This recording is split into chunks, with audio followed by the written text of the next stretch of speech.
Hello, everybody. Forgive me while I adjust the camera.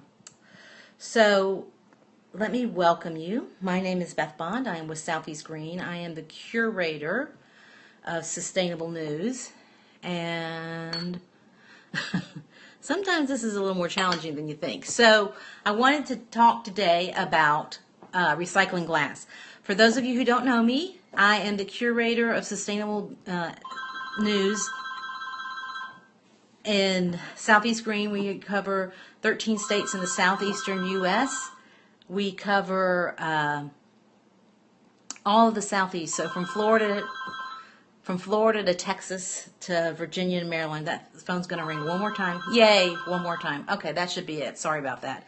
And I go to events all over Metro Atlanta in particular, but really actually all over the southeast, tweeting live and talking about sustainability. And recently, there has been a big kerfluffle about recycling glass. And basically, in Georgia, we have 3 different ways people recycle. Of course, there's, you take it yourself.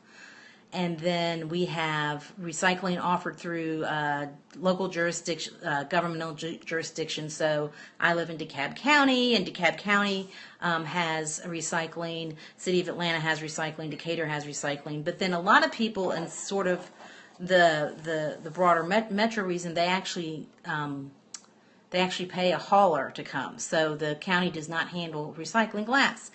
And back in July, there was this huge sort of thing where the private haulers were starting to say, we're not going to take glass anymore. And people thought it meant that they weren't recycling. What the haulers were saying was, we're not taking glass anymore because it's no longer profitable for us.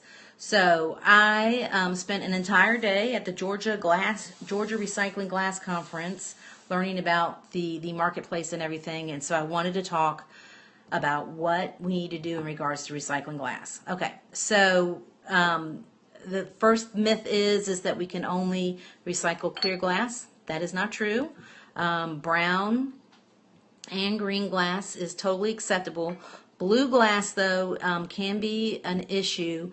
And so the number one takeaway for this is what you need to find out what your local area is doing. So if you have a private hauler, you need to check with them and find out what kind of glass they're taking.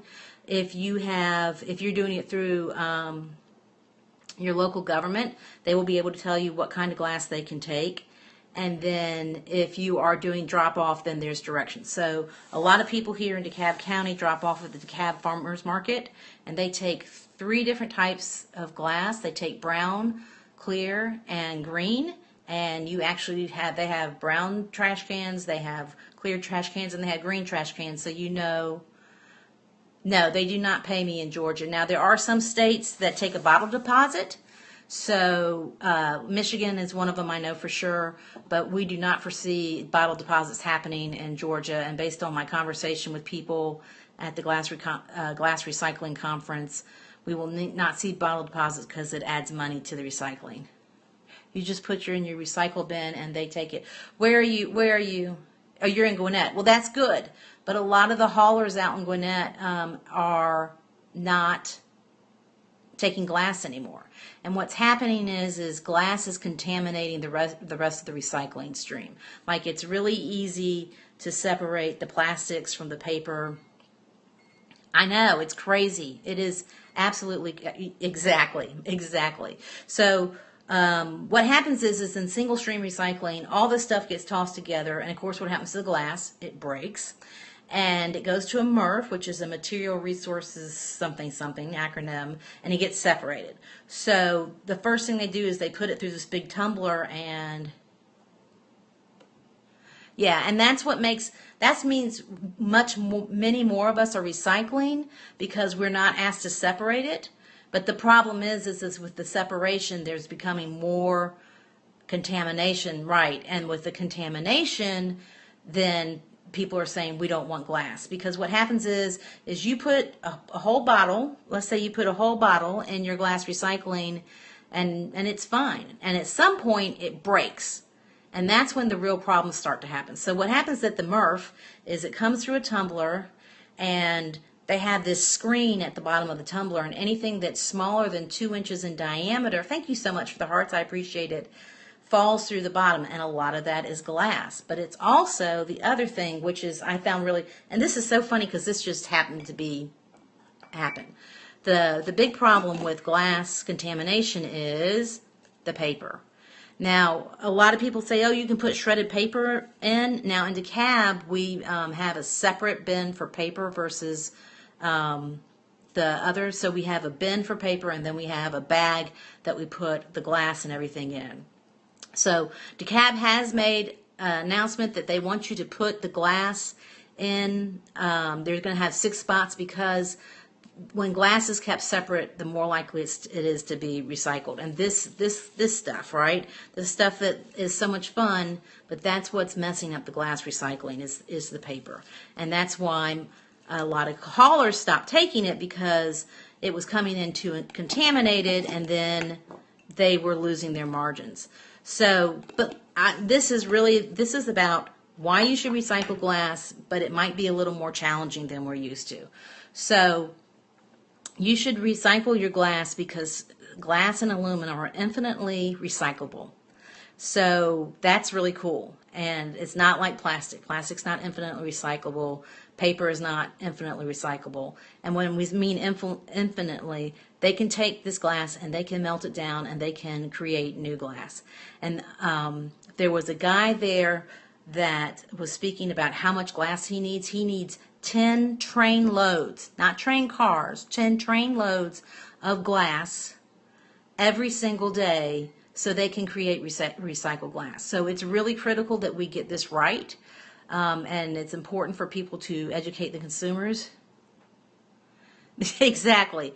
I love blue glass. I have blue glass all over the house. And I don't have to worry about recycling it because it ends up in the house with well, this one's got little tiny tacks in it, but I'm with you. So, but we've got to get it right as consumers. And so my goal is to get this right as consumers. So if you are in DeKalb, they have glass drop-off locations. In City of Atlanta, they have the CHARM, which is the Center for Hard to Recycle Materials. They'll take glass. City of Atlanta is still taking glass in their mainstreams. Once again, you need to check with your local officials. But anyway, think about needing 10 train loads of glass of recycled glass every single day. I mean, that's crazy. I mean, that's crazy needs, and yet, they're shutting it down because we can't get this right. So I've decided that I'm going to help try to educate people to get this right. So Georgia is the second you're welcome. Georgia is the second state behind California for companies, manufacturers that use recycled glass. So it's really important for Georgia, but I would say surrounding states too, Mississippi, Florida, Alabama, South Carolina, to get this right so we can keep these folks in business. This is about Georgia jobs. I mean, we didn't think that the recycling lesson was going to be about Georgia jobs, but this is about Georgia jobs. So we have 4, not 1, not 2, not 3, 4 plants in Georgia that make fiberglass, and they use glass, but they would prefer to use recycled glass. 4 plants that make fiberglass. We also have a couple of manufacturers who make beer bottles. Now, many people might not know this. As we strive to be the capital for solar, which I'm all about, we are actually quickly becoming the capital for beer with the Cartersville plant for Budweiser and all the little microbreweries, and the microbrewery who grew up to be sort of a large beer producer. Oh, well, you need to come down to Decatur, and I will personally give you a tour. I have a walking tour that we go to, and I show all the solar, well, not all the solar in Decatur, but some of the cool things about solar. Oh, cool. Yeah, you should. Yeah, so you can find me, Beth at southeastgreen.com, and just drop me a note, and I'll be more than happy. We can do a walking tour and then go have a drink on the square. Cool. Great. So anyway,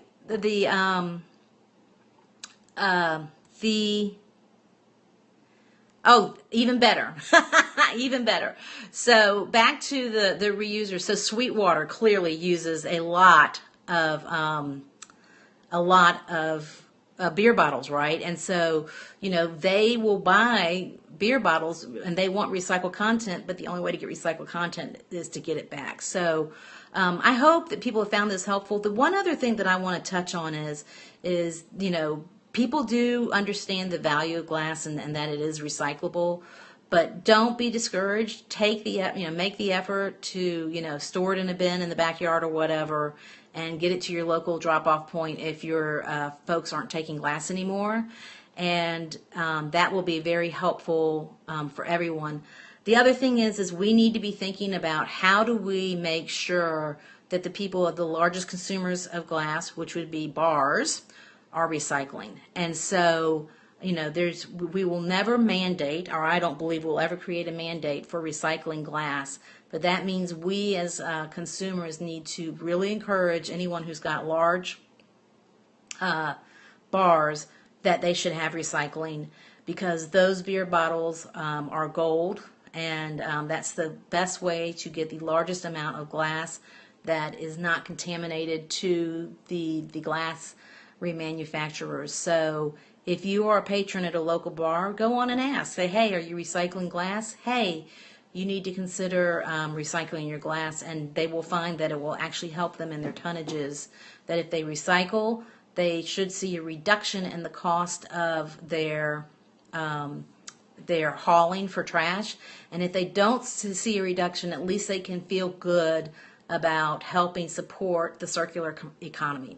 So I want to thank everyone who's going to be watching this, and just know that I strongly believe the power of the consumer.